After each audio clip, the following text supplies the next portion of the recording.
All right, guys, welcome back to another episode of Navigating Modern Dating. This is our second episode. We started last week. We're going to be doing these every single Tuesday at 8 p.m., where we're going to be talking a little bit more about some of these concepts that are a little more in depth. We're not going to just talk about your standard red pill things, but some specifics and some things that I think will help you guys understand sort of the nuances of women, dating, attraction, holding frame, all these great things we like to talk about. So we got a couple of topics on the docket for tonight.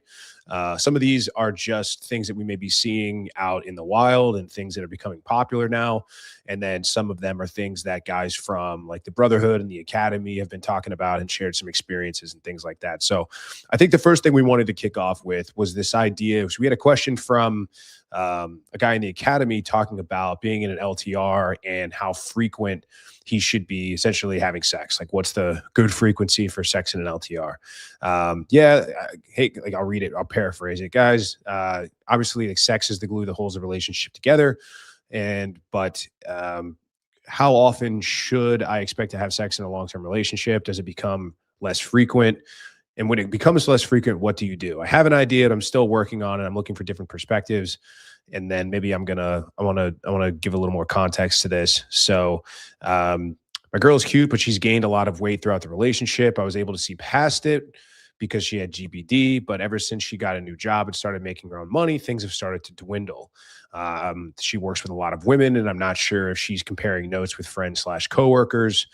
But at the same time, she's also active on social media, and we have been together for the last 15 years. So I'm assuming they cohabitate because he talks about familiarity, proximity, and exclusivity. So where do we go from there? So so if you're a guy in an LTR, long-term relationship, what is the proper frequency? Is there a proper frequency? Like, let's start there.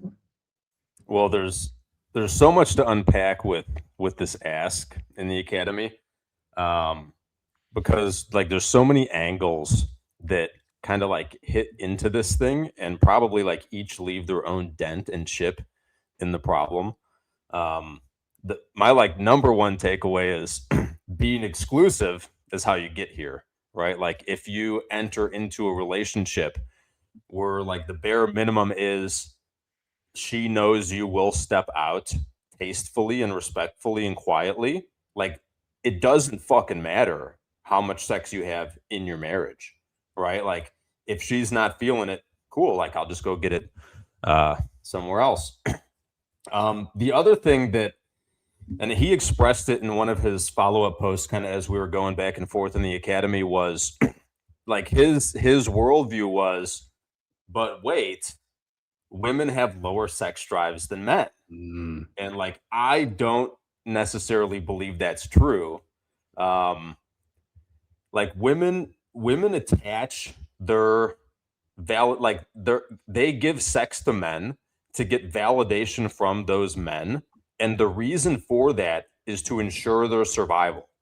So like a woman that is not extremely horny just dies in the wild. Like if she doesn't want to bang dudes, she's just dying.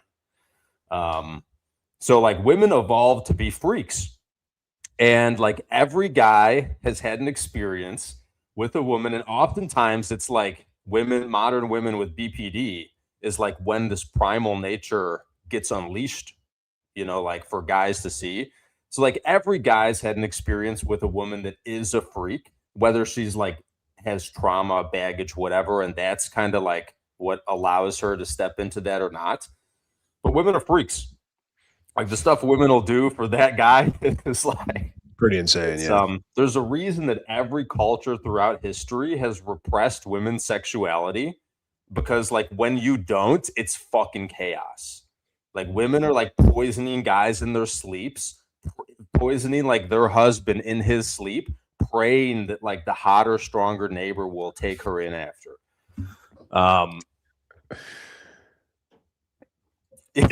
Bounce it back to you for a second, man. Well, yeah. So, I mean, but you brought up some good points too. Like there's a lot of factors that go into this. It's like, I think one of the things you mentioned is that women by nature should be like a hormonally balanced, like healthy woman should be like horny for her guy or just in general. But when you start adding in things like shit diet, lifestyle choices, I mean, most women are fat, wrecking sort of their internal chemistry. Then if you add in birth control and SSRIs on top of that, then you've got getting one-shotted by social media. I mean, there's all these other outside influences and influences that they ingest that are completely like fucking them up. Birth control being one of the worst substances you can take as far as like hormones and your libido as a woman.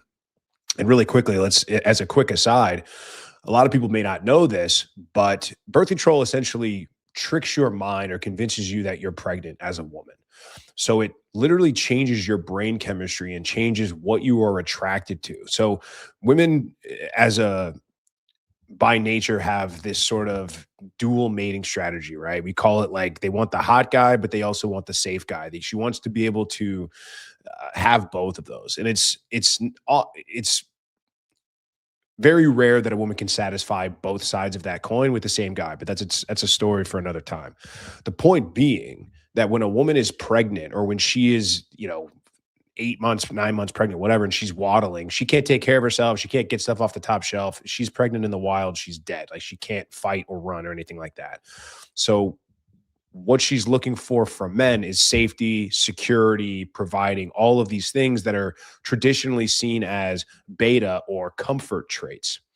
So when a woman is on birth control, those are the kinds of guys that she's attracted to and the kinds of guys that she's screening for.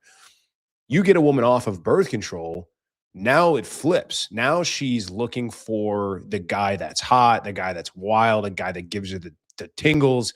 And so a lot of guys, when they get their women, LTRs, wives off birth control, they become unattractive to their women overnight. So guys, if you're listening out there and you're in an LTR right now, and if you want to see if your girl really is attracted to you and what you bring to the table, try getting her off birth control and see what happens. But anyway, the idea is that without these outside influences and all of these other things, that yes, like women with healthy sex drives and balanced hormonal profiles are not these like kept just I only have sex when I feel safe or these kind of things. They're like healthy women that enjoy sex with men. Like that's the natural order of men and women together. That's why we're on this planet. We have sex drives and we make people.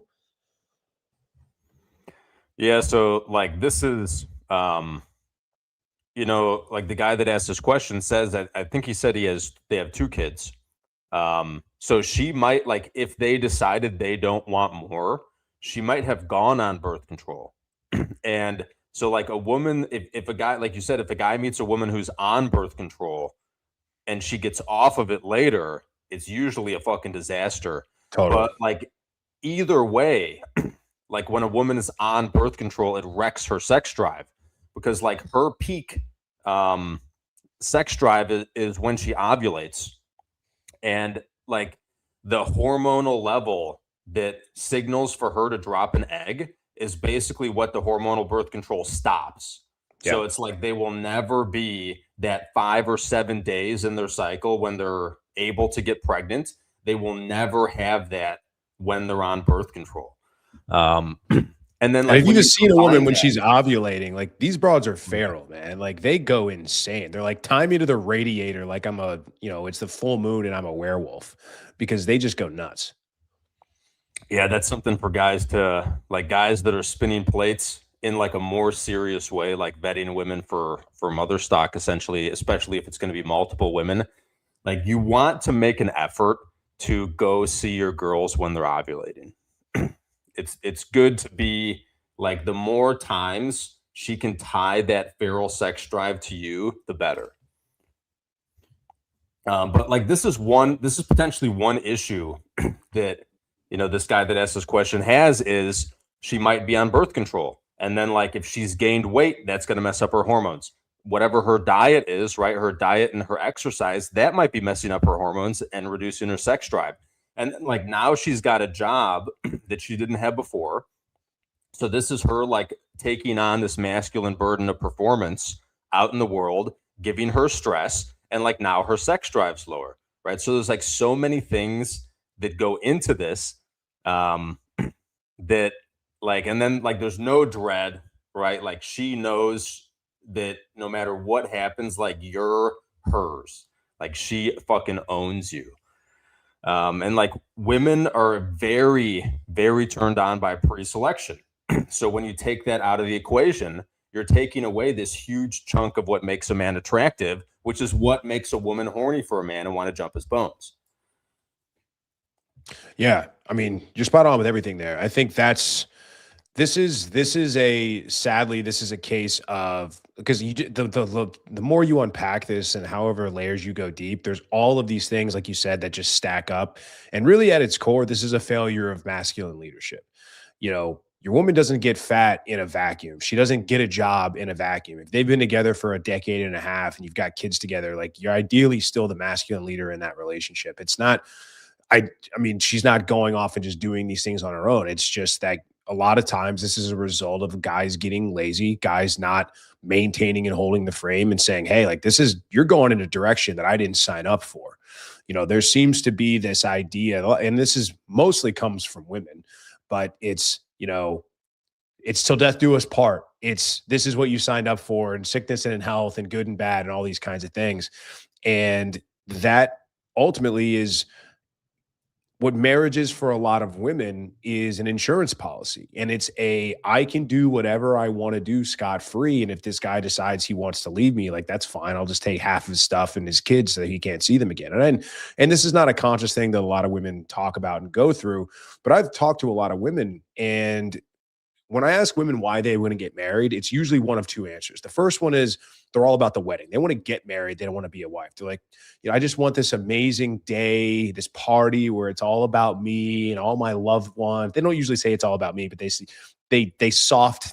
pitch it in there. They're like, oh, it's all of my loved ones, and it's just a big celebration. I'm like, you just want to have a big party. This is why women are so obsessed with their birthdays, because they just want to be the center of attention. And so they just want to have a big party. It's one day. You got to be with this guy for the next 40 years, right? Like, but the other one is usually, well, I just want to make it so, the guy can't just up and leave me one day. And I was talking about this even with some of the brotherhood guys on our last call, where it's my response was always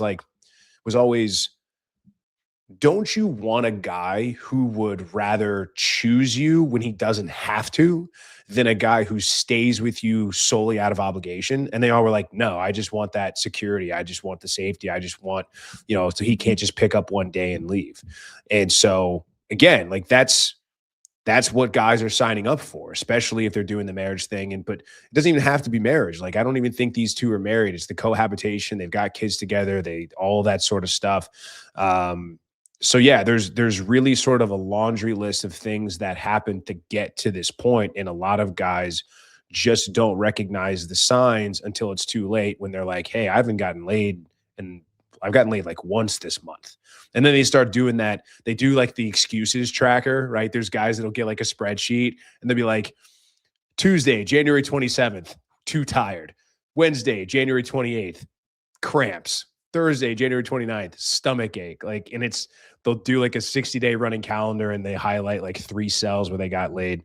So, all right, let's pivot back to the question at hand, and then let's come back to talk a little bit about maybe some actionable advice for when this stuff happens. So ideally, to answer the question, like, what's the best frequency? This is rhetorical. I know the answer to this, but let's get it out there for the men. What's the frequency, right? Like, how often should you expect? Is it once a week, twice a week, every day, a couple times a week? Like, what's the right answer? Yeah, I mean, it's going to depend a lot. So the right answer is like, you have to tell her no because she's trying to have sex with you more than you want to, or more than you have time to, more than you have energy to. But yeah, so like for a guy that is cohabitating with a woman and he's home almost every night, this should be like every day she initiates on you. Otherwise, like there's a problem. And it doesn't have to be like every day she initiates and then you're gonna, bang like rabbits for 2 hours. It can be like, you come home and she pulls your pants down and takes care of business for you real quick on her knees. So like women that are actually attracted to their men value their man's sexual satisfaction above everything else. The only other like two things that they value as much is like feeding him and like everything else that's kind of making him happy doing stuff for him. So like she should want to fuck you, feed you, and give you a massage. Like if she Yeah. doesn't want to do that a lot, she's not that into you. Yeah, I think that's the only answer. I mean, the short answer is like whenever you want. I mean, and to your point, but it's you decide what you should be. It should be almost annoying to that point where she's constantly like, "Hey, this and that," and you're like, "I got stuff to do. Like, I gotta go do this. I got a project. I got to go to work. I got to do all these things." But yeah, I think a lot of guys just fall. I mean, dude, I remember a buddy of mine who is still married now that I used to have in New York, and this one I had, my ex at the time. And I was kind of asking him, I was like, man, like they were together for a really long time. They were together since like middle school. And we were in our early 20s, mid 20s. And I was like, how often do you guys? He's like, when you're married, it's like once a week. I was like, what? And he's like, yeah, that's just the reality of it. And then I remember when my ex chick and I were going to move in together in New York.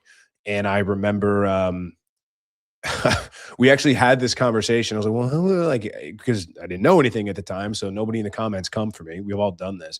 And I was like, well, I talked to XYZ and they said he and his woman do it like once a week. And she's like, yeah, I could see us doing it twice a week. And I was like over the moon. I was like, oh my God, I wanted to throw a parade. I was like, oh my God, twice a week. I can't believe it. It's unbelievable because we hadn't slept together hardly at all. And this is also another misconception that a lot of guys have about cohabitation. Guys want to move in with their woman a lot of the times because they think that just means like unbridled access to sex all the time, where it's like they think their biggest problem in getting sex from their woman is a logistics thing. It's like, oh, well, we would have sex all the time if we lived together, but we only see each other once a week, twice a week tops. So therefore, if we saw each other every day and spent every waking moment around each other, we would just be like, my dick would fall off for overuse. And it's just the complete opposite usually happens. And by that time, you're locked into a mortgage or at the very worst, a lease. And so it could be a really, really bad deal if you don't know what you're getting yourself into. Yeah, and like this frequency question, so it is true that like on average, and like a lot of these issues get solved like with the men that are on the fringes that are in super good health and like the women that they choose that are like very enthusiastic. But like your average guy is gonna want to have sex more than the woman he's with. Totally. So, but you need to deny your woman sex. It like you must tell her no with sex. Like this has to happen. So how do you accomplish this if you want to have sex more than her? Well, it's like you have multiple women. and then like the aggregate of how much they all want to have sex makes you tell all of them at some point no. And then same thing too. Like a lot of women, like over a long period of time in a relationship, like they get older, gravity hits them, they have some kids, like there's stretch marks, whatever. And they start feeling like the guy will stop initiating because he's like basically getting bored of her. Like she's less physically attractive and he's not having sex with any other women. Right. So like part of men's arousal is variety. So like it will make a man more attracted to his wife to go get some exercise. If he's like one day a week at a smash pad banging some girlfriend he's got that doesn't want kids, and then like he comes home to his wife, like this two women, like the variety of it will make his aging, poor wife that's had 10 kids or whatever, right? Her body's right. It will make her more physically attractive to him. So like it benefits women if they can get over their conditioning. Yeah, just simply get over that. I mean, monogamy. Yeah, I mean, women always have the biggest problem out of anything we talk about on here is this idea of their boyfriend, man, husband stepping out.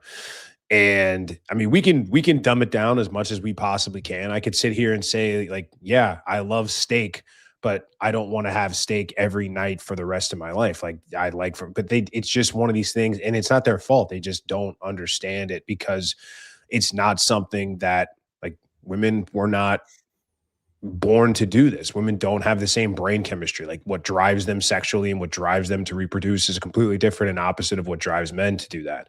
And I think your argument's really interesting because it's like, yeah, if you want, like, if you want to, it's completely counterintuitive to a lot of women where it's like, if you want your guy to stick around long term, you should just let him step out because it's more likely that he'll stick around long term if he steps out than if you completely become and make him 100% exclusive to you and end up with him getting bored of you over time. Like they want to latch on to him, but they don't understand that like the more they latch on, the more that, that grip starts to loosen over time. But you've had really good success with the women in your life, like getting them over this sort of hump. Like you've had these conversations and I mean, how does that usually gone for you? Good Lord, man. This could be like an 8-hour show just on that. I mean, like how it starts for most guys. This is kind of like the beginning of it is a guy has a plate and you get are you seeing other women? Right. So this is when most guys like they think they need to make a decision of will I stop seeing them because she is now demanding exclusivity? But I found like that's what women think they're asking for is exclusivity, but there's like something else going on, right? So my response is always, would it matter if I was? Right? And they're like, well, of course. And I'm like, why? And then they're like, oh, well, like, so my policy is like I always use protection until a woman, like we've been 6 months or a year down this road and like it's open on my side, closed on hers. I can trust that. And she's gotten tested and has brought me the results. So like this woman that's asking me this, like we're using protection every time, right? And a lot of women, when you ask them, why would it matter?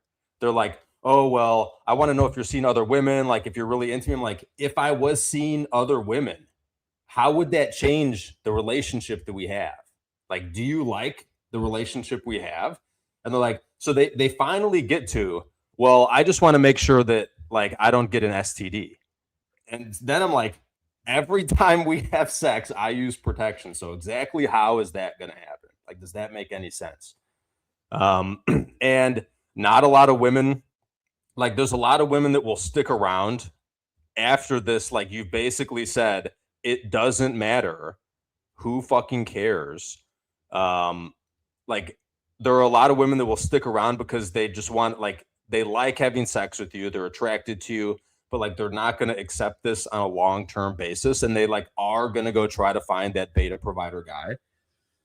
And then there's a handful that a very small percentage that will come along for the ride. And like later on, you'll get to like the next type of question. And I've done a call on this in the Brotherhood and the Academy on like navigating this conversation. And I found the best way to navigate, like once you have that conversation, before the next time it comes back, is to explore like the threesome route with other women. So see, like have the conversations about what she thinks about that. Because most women, I think, are basically cucks, like actually biological cucks. Like So they're more attracted to a guy that has the attention of other women. Like definitionally they're cucks. Is it enough for her imagination in that just to exist? Like, is it enough for her to know? Is it any more powerful to know for her to know that it happens in actuality, or is it enough to let her imagination or just her understand the fact that you get attention from women because you're a good-looking, attractive guy that's on his shit? Like it's just an inevitability. Right? Is it the same mechanism or does it have to go that next step further where it's like, no, I'm actually, it's not, she might think that other women are around or she may never know for sure. Or is it really the same thing? Well, this is what's interesting. So the more into you a woman is, the later and less severe this where do we stand conversation comes. So what I found, all of the women that I like spun as plates essentially, and the ones that I'm still seeing that have been like open, at least initially, and some are still around, to polygyny. Not a single one of them ever asked, where do we stand? Are you seeing other women? They literally just never asked it. Like, their fear of losing me was so high that they were afraid to even ask if I'm seeing other women. And they all said, like, I assumed you were anyways, but it doesn't matter. Yeah, they know. So if you get like, are you seeing other women? Like, after a month, she's probably not that into you. Like, you're probably more beta provider guy to her. If you're 6 months in, right, and you're just getting it, you're like, oh, so, can we talk about something? And you could fuck with her because you can know what's about to come out of your mouth and be like, you better not ask me if I'm seeing any other women. Right. But if it's like 6 months and like you navigate the conversation well, where you basically tell them like, look, like, if I was seeing other women, it doesn't change anything between us. And then I always think it's good to go down like the threesome route. Because I think most women would entertain that for a man that they're highly attracted to. It's like something they can give him that no other woman is going to, or not many other women are going to give him. And that kind of like gets the whole thing out of the way, right? Because it's like, if she's going to like ask some of her, like, she's going to ask a girl at work, oh, what do you think about my man? Do you think he's sexy? And it's like, oh, you should come over and we can all have fun. If she's going to be like trying to find a woman to bring into the bedroom, like, she knows it doesn't fucking matter. Like, you stepping out. What about from like a hierarchical standpoint? Like, are there women, or have you found that it's like, yeah, whatever, as long as I'm in the top spot or I'm like the top dog or whatever, or these other women are, I mean, I guess you could see that as her still trying to enact some sort of control over you and maybe beta-tize you in a way. But does that ever come up where it's like, yeah, I know you're seeing other women, but I don't care just as long as I'm the favorite, like as long as I'm in the, the top slot, or does that really not come up? For me, I really, really don't like that. I hate like I will give you this, but only if, and then 50 rules. Yeah. But I like, for the average guy, like for our guy that asked the question that we talked about at the start of the show, that would be fine, because it's like a league above where he's at. So if he, and this ain't something he's going to be doing before he gets like jacked in a six pack. But if he had the conversation, like, about opening the relationship on his side, and it's going to be like strictly physical, there's not going to be like dating, it's not going to be in our city, I'm always going to wear protection, like the whole laundry list of the rules women make for when they'll reluctantly allow a man to step out, like, that would be really good, because it would basically solve the problem that he has. Yeah. So for a guy that's like the average guy that's not looking to have children with multiple women and like have them get along, the purely physical stepping out is kind of just fine. Like, it doesn't matter. It's good. Right on. But I personally, I don't like it, man. I'm like, no, because like, you're gonna, like, at some point, we're all like, you're both gonna have children with me and be in the same house, and like, you're gonna not knock before walking in the bedroom and see something that makes you sad or makes you mad. So like, you just have to be okay with it. Just like, accept, it's fine. Just to be okay with it. Just to accept it. It's fine. Yeah. It doesn't like doesn't matter. Well, so I always find, yeah, like, go ahead. Women always have this thing, right, where it's like, well, I don't want my man to have another girl because that means he doesn't love me. Right? Like, he should only love me. Right? And to me, it's like, imagine you have like a 5-year-old son, right? And your wife's pregnant, and like, you're going to have a daughter, right? And your son's like pulling on mommy's dress, right? Mommy, why'd you have another baby? Is it because you don't love me? Yeah, I'm not enough this for you. makes no fucking sense. Like, the way men love their women is the same way they love their children. Right. It's identical. They protect, provide, lead, and guide. That's how men express love. It's not like women express love in two ways. One for their hypergamous best and one for their children. Yeah. That's a good way of looking at it. I haven't heard that analogy before. That's really good. Well, we cover this a little bit. Like, okay, here's what this guy could do to solve his problem, but we've got to take a step back, right? So it's like actionable advice for the guy right off the bat. And this is something that almost no guy takes this to heart because it's been so we talk about dread game. We talk about introducing dread or space or uncertainty into the relationship that essentially gets a switch flipped in the woman's brain where it's like, because she's got you dialed in, right? Like she knows you're not seeing other women. She knows you're not attractive to other women. She knows that there is no incentive for her to not sleep with you because you're not going to go anywhere. You're not going to divorce her and you're not going to leave your kids behind because of the way the family law system is. So like she's literally got you by the balls, even though she won't do anything with them. So so many guys are so unwilling to implement any sort of dread because they think that's just going to get her to, I mean, it's like, what is she going to do? Have sex with you less? Now there's a sort of like a parable that I like to talk about as it pertains to dread game, but like in your own words, in a nutshell, like what is it to you? Like how can a guy start implementing it if he's just like, he's talking to us and we're like, hey man, you need to start implementing dread. Like, what are some of the things that he can do to try to reverse the polarities when it comes to let me say this too. It's a long shot already. This is not a guarantee of it's going to work every single time. This is sort of you as a man. Like this is like a Hail Mary. This is your last ditch effort to try to flip the polarities in the relationship before you probably have to pack it in. Well, like the most subtle version of dread is just like having the eye of other women. Like other women look at you in a way that like your woman sees they're attracted to you. Like they're ravenous, right?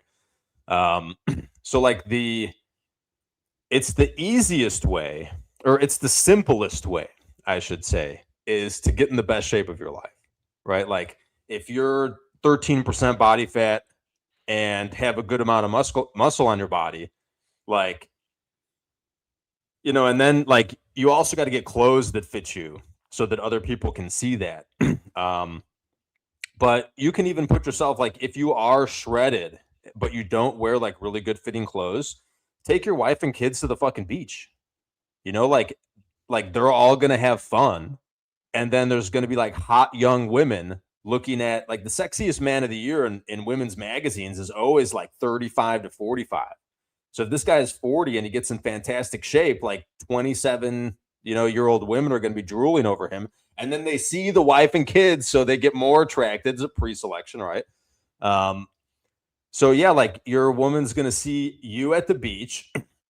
You look like a fucking Greek god, and women are staring at you. So the woman's like, oh shit, right? Basically what dread is, or what the lack of dread is. So like, imagine you work in an office, right? And there's one employee that no matter what they do, everyone knows the boss will never fire them. That employee is going to be a motherfucker. They're going to be the worst employee. Everyone's going to hate them. They're going to make everyone around them miserable. This is what a woman's like without dread, right? She knows no matter what I do, this man has no other options. He will not leave me. He couldn't if he wanted. So this is like a prerequisite to, like, you're not getting as much sex as you want. Like, you can't even talk about go get some exercise because, right. Like, can you even go get right? exercise? You can't even do Most it. guys if you wanted can't, to. right? Right, and they So, know like, that. Their women know that. And that's yeah, also ultimately why they don't want to have sex with you. It's not just because they have no incentive. It's like because they're disgusted by you and they know that other women are not pining for you. So why should they be? Yeah. So it's like, go get sexy if you want your woman to be turned on by you. Duh. Yeah. I mean, obviously sounds simple, sounds easy, but a lot of guys we know have a ton of work. And that kind of bleeds into the next point because it's like, look, getting to 13% body fat is not easy. It takes a very long time. And so a lot of guys, and this is where a lot of guys will mess this up because they're looking for the quick fix. They're like, I need my woman to start banging me today, today, today. It's like, man, dude, you might have to suffer for the next 6 months to a year and just do enough. Now, a lot of guys underestimate. They think that the only time they're going to start getting attention from their woman again is when it's the finalized product, where it's like, oh, when I have a six pack, she'll like me again or she'll pay attention to me. And that's not necessarily the case. If you start acting in a way, so we talk about exclusivity, proximity, and familiarity, right? So familiarity is you're in a routine. She knows where you're at. She knows who you talk to. She knows the places you go. She knows what time you go to work. She knows what time you come home. She knows what you like, all of these things. Even a small deviation in what she's used to and the plans that she's used to seeing you execute, or, oh, every Tuesday is go to the bar with your buddies night, but instead you're packing a gym bag and you're going to go lift or something like that, or whatever it might be. So sometimes just changing a routine, especially for the better, is enough to get that hamster wheel turning at least just a little bit. But if you have a long, long, long way to go, which most guys do, you can't expect this to happen overnight within even maybe the first couple of weeks to the first couple of months, because depending on how long you all have been together, she has now gotten so used to your stuff. Like she has a concrete image persona of you in her mind. And it is very, very difficult to try to get her to unlearn that. You have to execute on these new pathways, and you really have to go and undergo a transformation, because if you half-ass it and you make it look like you're doing it just to kind of change things or re-earn her validation, women are really good at sniffing that stuff out, and she's just not going to believe you. And even worse, she might call you out on it, and she might hate you even more because it's going to come off as really fake and really phony. And the last thing a woman wants is a guy that is doing something or doing any number of things for the express validation and acceptance of his woman. She can't stand that. She hates a guy that makes her his absolute purpose and North Star. Yeah, I mean, you've got to, like, if you're currently married or you're in a long-term relationship and you have children, if you basically can't, you're stuck, right? Like, the only way for you to really instill proper dread is to blow everything up and start over. Then, like, the self-improvement path has to really be like, starting today, I'm going to become the best version of myself. And that's like in all fields, right? In all realms. Every part that makes a man. So instead of like after work, if you and the missus, like 5 days a week, like after dinner, you put the kids to bed and then you guys go watch like your show for 2 hours or whatever, maybe 2 days a week, you tell her, hey, instead of watching this show, like I'm going to read, like I've got a coach now and I'm trying to be like, show up better for you, for our children, and be a better man and be a better leader. So like I'm reading, like maybe you read Atomic Habits, right? So now instead of like, this guy who's gotten fluffy and soft and doesn't give her the tingles anymore, instead of like being on the couch, next to her watching some fucking soap opera, you're like in your study reading Atomic Habits for 2 hours, 2 of the 5 days. So like you can make these smaller changes. And when you are like in an nukeable relationship and you start learning this stuff and learning like, man, I've been fucking up, like making small changes is better, because like if you try to make some big changes, like you really do seem like an imposter to some extent. And it's also like, it's too much. Like a woman can't take it. You can't like rip the carpet up from under her and be like, guess what? Every Friday I'm going to bang a bimbo. It's like, no, it's not going to happen, dude. It's just not going to happen. Yeah. You're 100%. You're 100% bang on. And another thing guys have to be okay with and internalize is that you could do all of the right things. It just still wouldn't work. You could get in great shape. You could start developing yourself. You could get a great circle of guys. And because this happens in a lot of relationships. People are comfortable with whatever box they place you in. and they become crabs in a bucket. They want you to be in that box. And so even though you becoming a better man, in better shape, with a better tribe, with better habits, with better vocations, hobbies, whatever, that it's still potentially threatening to her, because now you're no longer in the box that she's comfortable with you being in. And that's, I think, kind of to your point, where it could be too much and override it.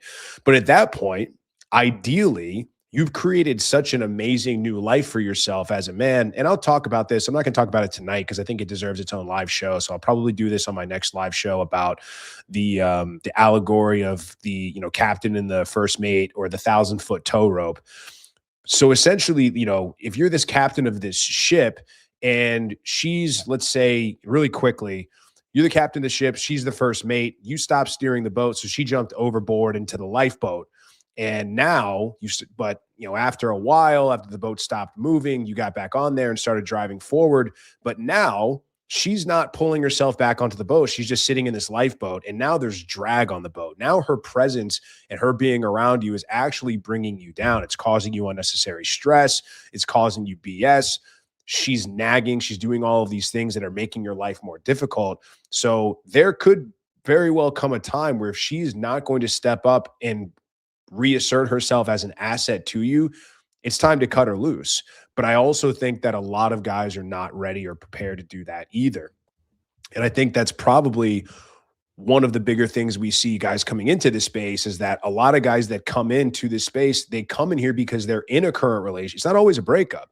They come in here because they're in a relationship that has stopped working and they're trying to figure out why. And you and I kind of have to look at them and kind of say, like, kind of fucked, dude. Like, it's kind of time to blow it all up and start all over. If you're not willing to do the right things for a long time, because at that point, you might as well just start over with now again, there's complexities if it's marriage and cohab and kids and all that. I understand that. But it's like, if you guys are just boyfriend and girlfriend and you don't have any other ties other than that, it's like, if there's not something legally holding you together that is going to get you and jammed up with like the government or people, having their hands all over your stuff, it might just be better off just to blow it up and start over with a new woman, because you have to get her to unlearn all the bullshit that she knows about you. And then you have to reassert and have her relearn the person you actually are, versus starting over with a new chick who just sees you as the new version of yourself. Well, yeah. And I like the bad employee that the boss doesn't hold accountable analogy a lot for this. So it's like, imagine the boss has the boss has this employee that he never holds accountable, right? Shows up whenever the fuck she wants, doesn't do any of the stuff that she's supposed to do. Maybe when she started, she was doing all the stuff she was supposed to do, but he just never held her accountable when she started getting comfortable, right? So imagine like the boss shows up and he's like, starting today, you have to show up on time or else. And this employee's gonna be like, well, fire me. I'll get fucking unemployment. Good luck. What are you gonna do? Right? Yeah, right. So this is like what guys are dealing with when they try to unwind the betatization, right? Like, you've allowed it, whether you did so on purpose or not, you've allowed it, and you now see how you've allowed it, right? So like the boss is like, shit, man. Like, I made this work environment the way that it is, that like allowed this employee to become a way that I don't find acceptable in performance of the job. So, yeah, I mean, what's like, anyone that's ever run a business before will tell you, like, you just have to cut the bad fruit off the tree. Like, you're not fixing this person, because you probably have other employees or prospective employees that would just like, they would show up on day one. They don't know you used to be a fucking pushover, right? Like, here's the standard. Here's what we do here. You don't show up on time, you get 3 shots and you're out, right? They don't know that like the employee before them showed up whatever the fuck they wanted and you let them do it. So it's hard. It's the difference, like, guys that are kind of stuck in this, it's the difference between like, you're going to start with one thing, like, okay, first we're going to show up on time. And then after that, we're going to work out like deliverables, right? And like how to talk to customers properly. So yeah, the easiest way is, fire them, boom, bye, start over. Here's how I'm going to be going forward. And then even guys that do this, like that blow up their holdover relationship before they learned what they, like they learn the truth and how the world works. Like the first employee they hire after that, they still haven't really figured it out. So like the next 3 or 4 hires they go through are going to be rough. Like they're going to be better, but it's still going to be rough. It's only till like you've been living it, like how to be the boss and how to hold people accountable and like create the environment that allows people to be the best versions of themselves in the workforce, that like you're going to get that stellar employee that's going to like, and just like a good woman, like a good employee will, like, you won't have to manage them much. Just dropping the call in. Like, guys, we're going to keep going. We're going to do the call-ins at starting at 9 p.m. So it's about 15 minutes or so. So if you want to drop that, come back here, ask a question. Otherwise, we got a couple of questions that are in the chat and a couple others that I can field for us for the last half hour. But if you guys want to ask anything, you don't have to be on camera. You can be off camera. Just, come ready for the question. Ideally about the topic tonight, but, as long as it's within the dating realm, then we're happy to field that. So, I mean, that goes into this. There's another thing I was going to pivot into, but really quick before that, I want really quickly, can you touch on, because you call it we call it like the Dunning-Kruger effect, or you aptly have labeled it Mount Stupid, where this idea where a guy will fire that employee, but the next employee that comes in, it's not just, okay, starting 100% fresh and the guy does everything right. He may have this newfound confidence, or he may have these newfound tools, but he's still not good at them. And then eventually he just gets into this perpetual cycle where he keeps making the same mistakes over and over. So it's like, how do you keep a guy on the plan? How do you keep a guy on a program? How do you get him to say, hey, look, like, okay, this is, you say, he's got to live it. Is it a time thing? Is it a proximity around other guys that know what they're doing thing? Like, what's the best way to really internalize this stuff? Yeah. So like the Dunning-Kruger effect, there's like whatever, takes of it that have Mount Stupid, right? Which is like, you think so this is what like a guy's red pill awareness is, right? Is like the Mount Stupid of the Dunning-Kruger curve, where they're like all the information's been given to them and they're like, oh, now I get it. But it's like, you don't really get it until you start putting it into practice. So a lot of guys, they're like going up and they're like at the top of the Mount Stupid, right? Like they know everything, but they don't actually know it. And then like they get into a relationship here and they just fall backwards off Mount Stupid back to where they used to be. So like most guys have this, like they have a really, really good, like super high GBD woman that is like their first more serious plate after they're like unplugging their red pill awareness. And like, if they don't have this network of guys that have like gotten over Mount Stupid and are climbing up the slope of enlightenment, to tell them like, dude, no, like this, like you're thinking with the wrong brain with this one, man. Like that's when guys fall backwards off Mount Stupid. So we see it all the time. Guys like they get divorced and they learn all this stuff. They do a bunch of work. Now they have the attention of tons of women with GBD, and they pick one and go back to how they used to act. And it's like, no, dude, like doing the work to get the GBD doesn't mean you can go back to how you used to be. Like, it's not how it works. Like, you must keep climbing forever. It can never end. Yeah. And this is, I think, one of the pitfalls with a lot of like the PUA culture and learning these skills, because it's like, it's kind of half baked. It's like, yeah, it'll get you talking to women. It'll get you opening some women. It may even get you laid a couple of times, but their advice, and one of the parts that people don't talk about when it comes to pickup artistry, is the idea that they can't really coach you past the bed, like getting laid. Like the whole purpose of pickup is to meet a girl and take her back and get her to your apartment or your hotel or your house as fast as possible. And it's just about getting laid. That's what it's always been about, which not that there's anything wrong with that. Guys want to get laid, and that's all fine, well and good.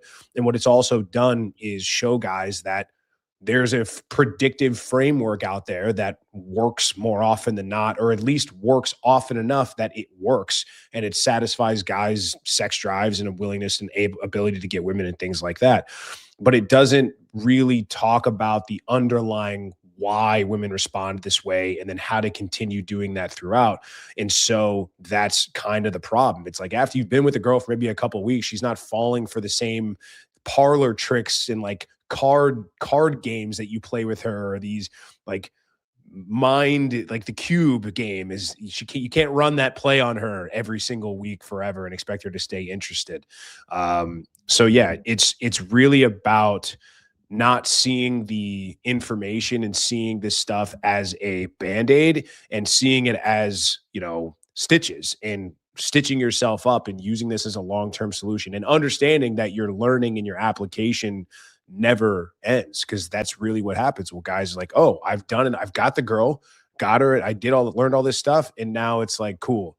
Everything cool that I did before or everything leading up to this that got me where I am, I've won the game, right? I've gotten the girl again based on this, or a lot of guys are just looking to find the next girlfriend. It's like, I'm here because I got dumped. I like being in a relationship.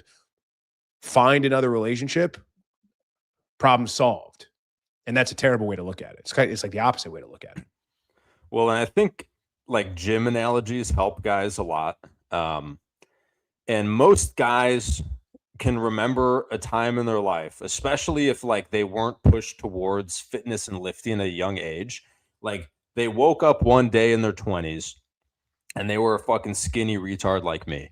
And in the beginning, they were like, oh, I just got to go do this thing. I have to accomplish this thing. And then after that, I'll be good. Right. So like guys, the first time they got into the gym, they almost look at this thing like there's a finish line. And once I hit this finish line, I'm going to be good.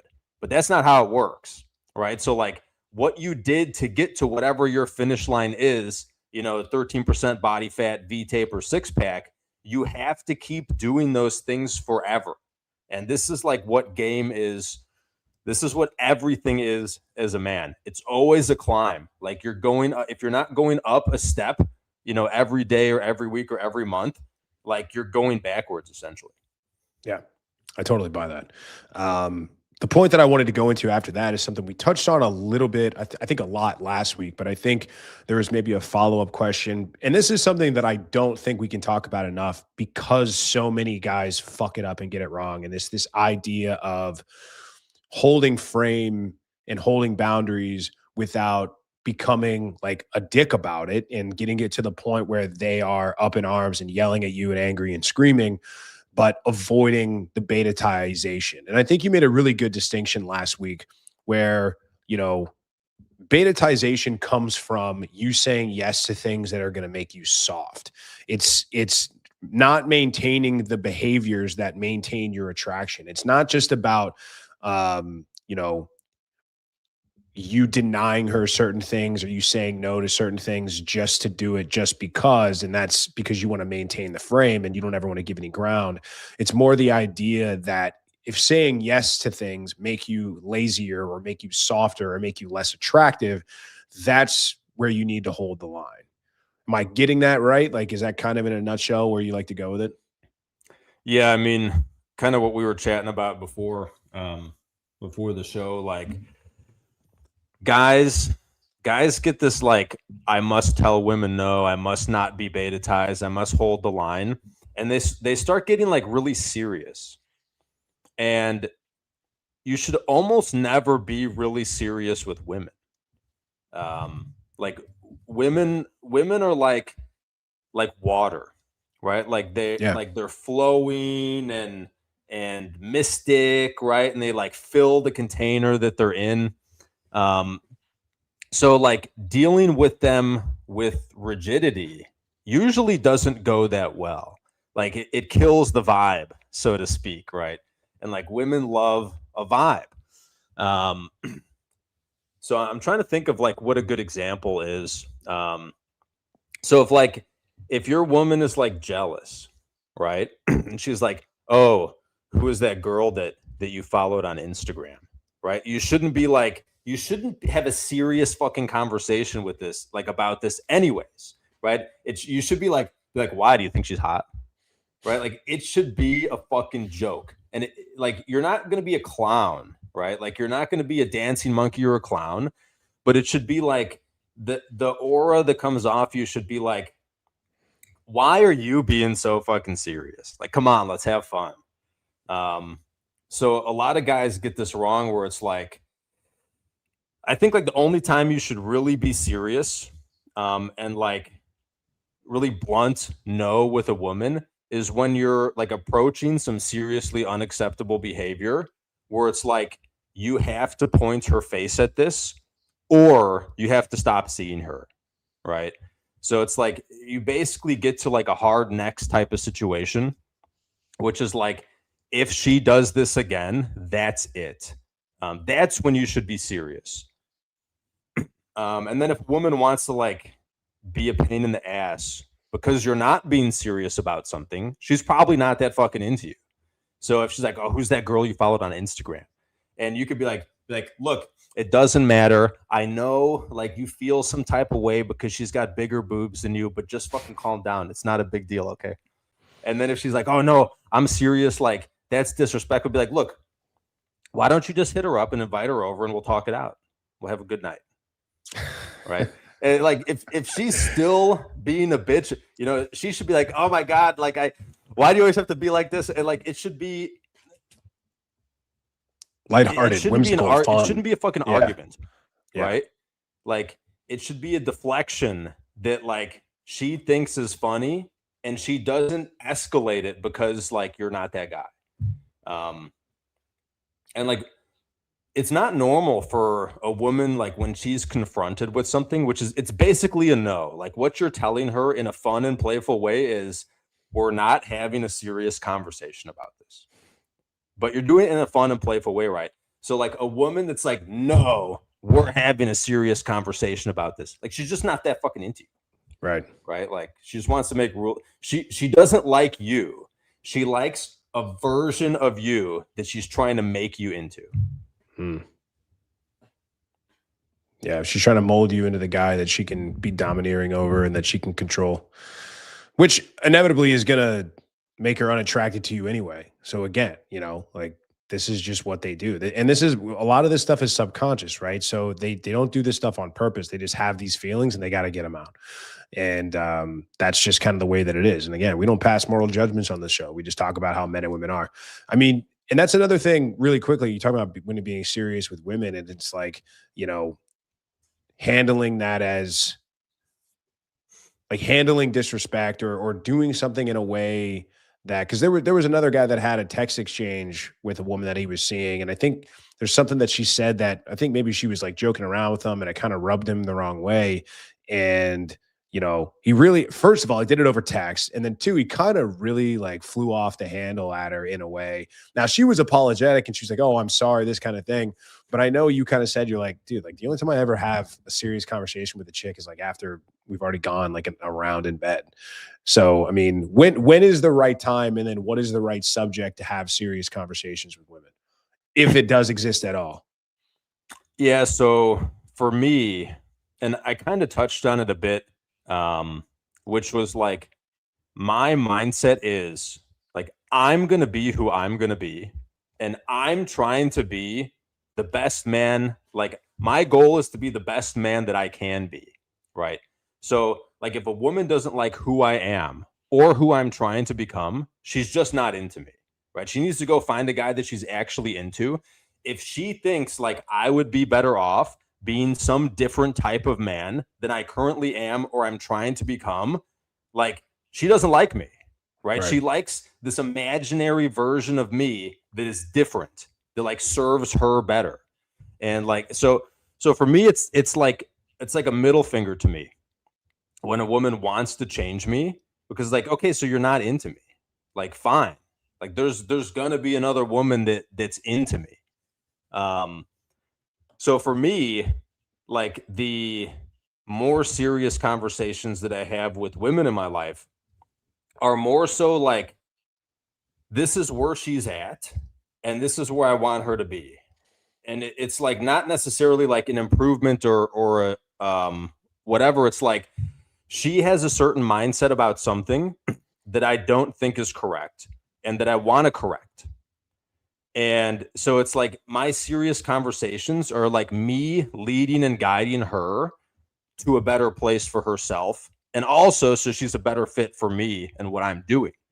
And like there'll be serious conversations. Like for example, if a woman like has views that don't align with mine about big pharma, right? And if there's like some conflicting, right? So like for example, if she's like, oh well, I think we're going to need to vaccinate our children because I don't know what my mother would say if we didn't. Like this is something I need to work through.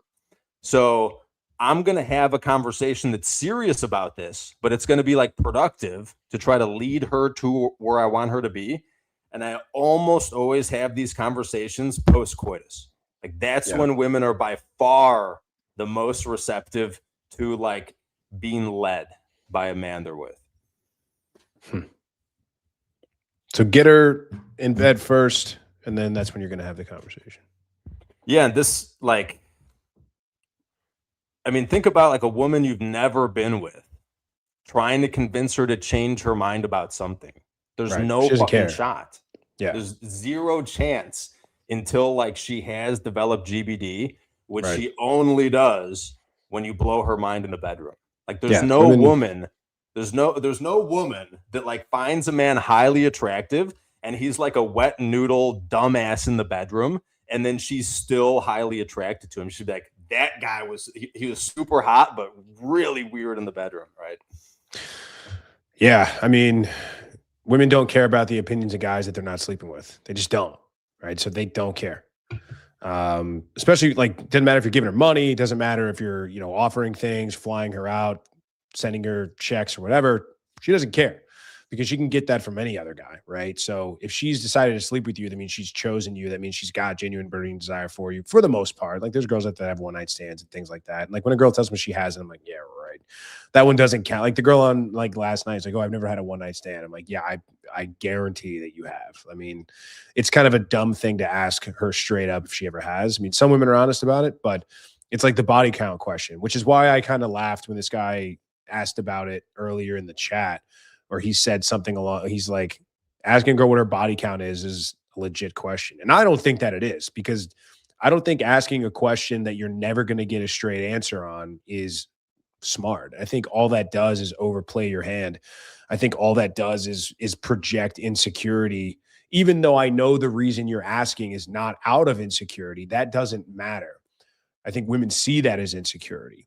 If you really want to, I think, understand what a woman's potential notch count is, I think you have to look at behaviors. I think you have to look at the way she carries herself. I think you have to, I mean, there's certain things.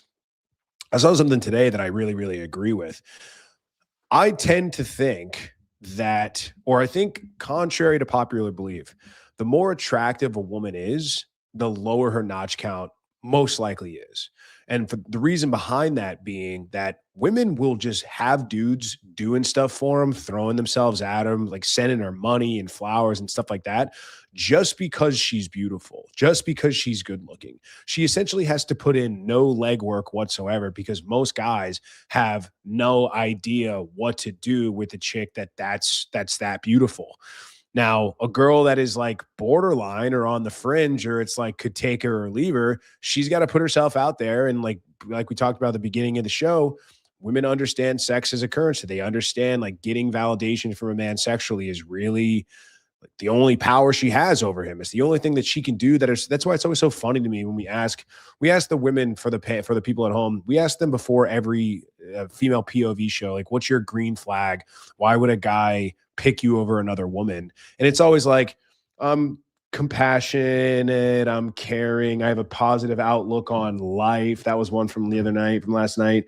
I'm caring and I'm understanding and I blah, blah, blah. And none of them ever say like,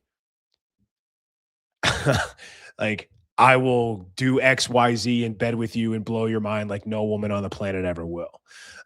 Which is really what a lot of men are looking for, if it's, for you and not just anybody else. So that's things you pay attention to. I tell guys to pay attention to how she acts after sex. Like if her first action is just to be like, hey, thanks, buddy, high five, or get up and like go to the bathroom or whatever, and she's just like going about her day like she just got out of the shower, that means her, oxytocin probably isn't hitting. Her freaking neurons are fried. She doesn't care. She's built up such a she's fried. Like she's built up such a tolerance. It's just like any other chemical in the brain. It's just like when you drink alcohol, you build up a tolerance. When you do drugs, when you smoke, when you do anything, when you lift weights, everything you build up a resistance to over time, including sex. And so, especially for women that have far more oxytocin that floods their brain, and it's the love bombing or it's a love connection chemical, and really what brings them together. So those are things you can look for. But expecting a woman to give you a straight up answer if you've never interacted with women on the planet ever, then I guess that'd be a way of thinking about it. But if you're asking a woman for a answer to a question that would potentially look at any way as a red flag, or look at anything that would make her look in a negative light, it's just a waste of your time. It's dumb, and it can only hurt you. Well, and you touched on something. Hold on really quick before you answer. And it's like, this is always the answer, right? Like I basically shoot your stupid fucking question down. And you're like, no, I don't really care. I don't care what she thinks. It's nag and it's a banter. Like, whatever, dude. Anyway, go ahead. Yeah. So you kind of touched on, there's like a lot of essentially like, guys probably, or people probably refer to it nowadays as like dark psychology, right? But it's just like the understanding of the human brain and of how women's brains work and how your own brain works is part of becoming a competent man that can lead a woman. So like so basically like how it works physiologically and like evolutionarily for women is the time in which they will make the most concessions to keep a man is immediately after sex is done, because that's when men are deciding if they're sticking around, do I like you or not, fucking leaving. So this is like why they have that pair bonding hormone, right? And it's like during sex and after sex is because like it behooves them to do whatever it takes to make that man stick around in the moment in which he's most likely to piece the fuck out. So like this is when you're going to be able to lead women to your program the best, is during post-coitus. And women are always like, oh, that's manipulative. Yeah, whatever. Like we know how you treat simps. Like we know y'all are masters of fucking manipulation. I'm just doing it for her benefit because like that's the difference. Like what she believes does not serve her. I'm going to teach her to believe something that serves her better. Yeah. And that's, in a nutshell, what good leadership in a relationship is. Like I did a video on this. So I record my long-term YouTube videos on Tuesdays, and I post them on Wednesdays at 11:45. So that'll drop tomorrow. And I posted a teaser to my Instagram. But basically, it's like, if you don't lead, she'll leave.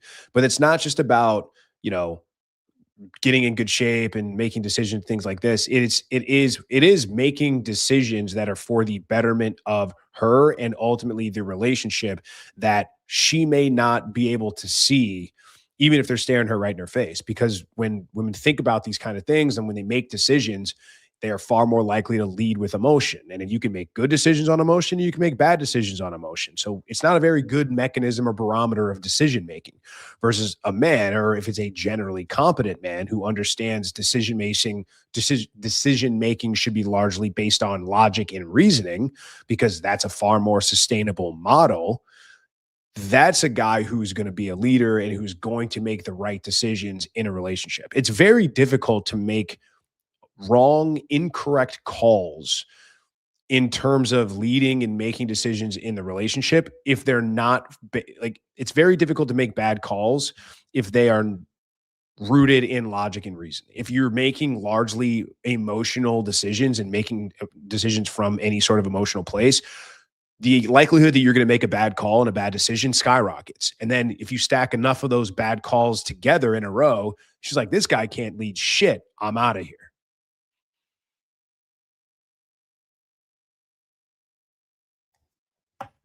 Yeah, and well, another thing that popped into my head was like this idea of almost like dark psychology, like understanding how to properly lead women.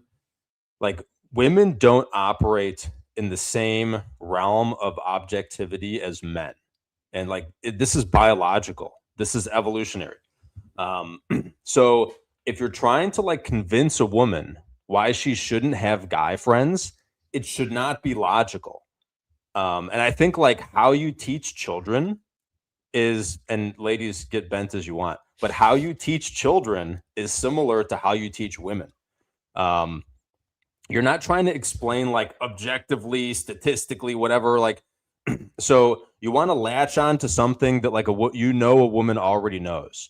So like if you're with a woman who knows, who has said something along the lines of, this is a common talking point of like, a woman is most likely to be sexually assaulted by a man that she knows, right? So now we're talking about guy friends, right? Oh, what's wrong with my guy friends? Well, remember last week when you told me that the most dangerous person for a woman is a man she knows. This is why I don't want you to have guy friends, because I don't want something to happen to you because you told me this is the person that's most likely to do it. So, like, what is this? It's not talking about guy friends from like a logical perspective. It's talking about guy friends in a way that harnesses like her fear of being sexually assaulted, right? So, like, you can't lead women with logic and reasoning and objectivity. Like it must be same thing. Like I think how you keep children away from degenerate people is to make the degenerate people seem like they're retarded. Like they're, make them look ugly, make them seem crazy. Like show them examples of the types of people that you don't want them to be associating with that make those people look really bad, right? So you can do this with your women too. And like you should.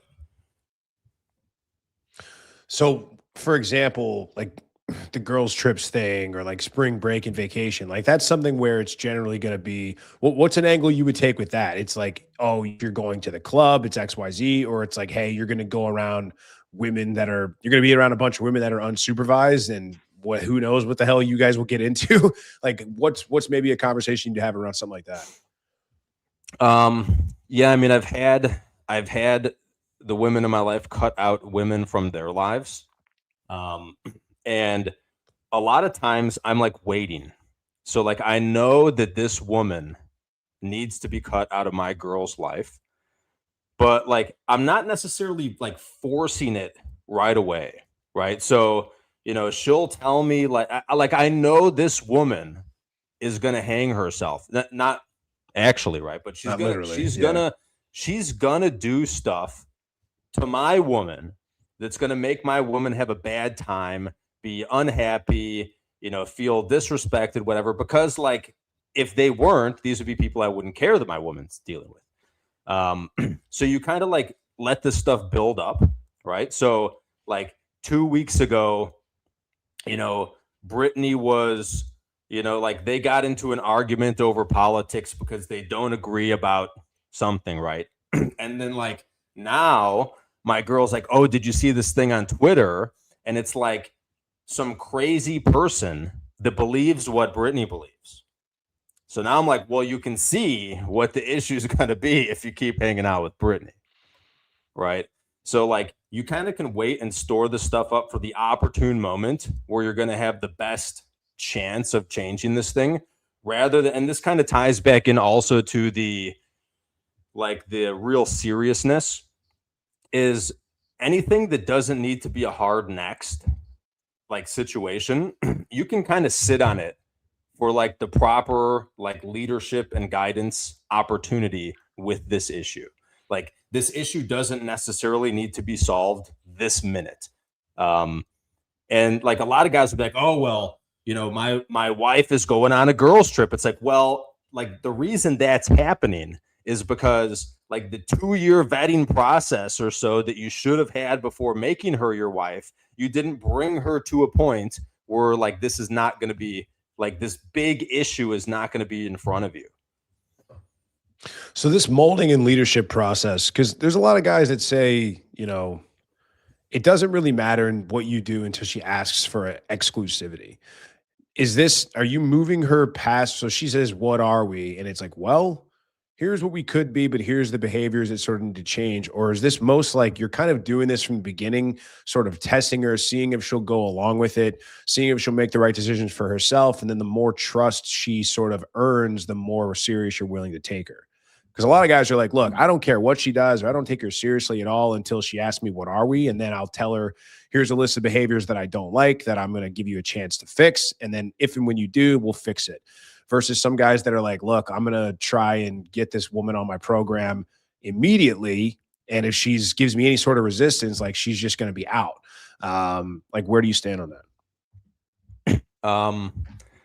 Women will like a woman that has any potential for something long-term and like she's attracted to you enough, like very highly, where like there's any point of something long-term and who doesn't have so much baggage and issues that would like disqualify her for something long-term. They don't cause a lot of problems you need to point their face at. So like a woman that's highly attracted to you and isn't like a broken woman, the first time you bang, she's going to stop talking to all the other guys already on her own. Like she's not going and banging some other dude. She's cutting all these guys out of her life because like you're her hypergamous best and she's now going to try to lock you down. And then like the whole thing is, I believe there's two types of women. So number one is a woman you're going to have fun with. You're going to have a good time. Like the reason you're together is because you have fun, right? Like, yay, we're happy. We have fun. We have sex. We go out and do fun things, whatever. Right. And the other type of woman is a woman you're going to have children with. So it's like, you don't have to do any of it. You don't have to do any of no leading, guiding, molding. None of that matters unless you're having children with a woman. So it's like there's two games guys are going to play, right? You're going to play like the purpose of the relationship is because like it makes both of our lives objectively better, which is like we have fun. Or the purpose of the relationship is for genetic legacy, which like obviously it should also be fun, but like that's when you're going to lead and guide a woman. That's when it matters. That's when like you need to bring a woman to a certain point so that like she doesn't try to destroy your life and ruin the lives of your children. So like you can't allow a woman to make like a good man generally raises well calibrated, productive members of society as his children, right? And like we know that women really, really struggle to do that without a man's guidance and leadership. So it's like, as a man, you cannot like, because you want pussy, so you're not going to correct bad behavior or you're going to like choose a woman poorly. Like if you're going to have kids with her, like you're fucking everyone else's lives up around you too, because your kids are going to become little fucking monsters. They're going to suck. Yeah. Like I have a problem with these guys because my kids are going to have to arrest their fucking kids and put them in jail and risk their lives doing it. So like, stop it. That's pretty good. I haven't thought about Danger that. My children 20 years. They'll do it. They'll do it. Guys will do it, man. I didn't see we had any call-ins. I think this is a good time to start wrapping it up. I know there were some other things we wanted to get to, but we didn't, but we'll just carry those over to next week, talk a little bit more about, some of these topics on testing women. I know you had some stuff for that, so that'll something we can feature. Shit test is always like a popular thing that guys want to bring up. It's really like a lot of it's just like, dude, grow a set of balls and tell her no, but we'll talk about that more next week. Guys, we have discussions like this all the time in the Academy. It's on the bottom of the ticker, school.com/the Academy. It's like $25 a month to join. There's no, annual commitment or anything like that. But that's where you'll be able to have conversations like this off screen with guys that are going through this, with guys that have been through this, guys that you can bounce ideas off of. And, some of you guys may be watching this stuff that have picked up some skills, and maybe you're at the top of Mount Stupid and you're starting to fall backwards and you've fallen off and you're trying to get back on that horse. Surrounding yourself by guys that know what you're going through and that are going through it themselves and have the answers is the best way to become that guy. And it's to become somebody that can implement these things and actually become somebody who lives it, not somebody that LARPs or likes to pretend they play one on TV. Anything for you before we wrap, my friend? Nope. Yeah, get in the academy. We have private calls in there too, so that's where I can't get into too much dark psychology and bedroom Olympics and the really explicit definitely not on stuff. YouTube. I saw someone in chat talking about I saw that too. Yeah, carpet munching. We're not going to get into too. We're not going to talk about that here, but we'll, I'll do an hour call about that in the academy once a month if that's what you guys want. And you can, because you've got thoughts on it. We've talked about it a lot at length. So it's not like we're just avoiding it, but some conversations aren't just meant for there you go. So if you want to learn more, you should come into the academy and see what we got going on. But yeah, guys, it's going to be it for this week. Like I said, that video about leadership is going to drop tomorrow at 11:45. Be on the lookout for that. I'm still trying to post daily reels. Follow me on Instagram if you're not already. Follow TC on Instagram. There was a recent reel that I put out there that got a little spicy with some of the ladies in the comments. So that's always fun. I will be doing some training this weekend. I'll be up in hanging with some guys doing, I don't want to tell you exactly where I am, but I'll be doing some stuff, getting some B-roll.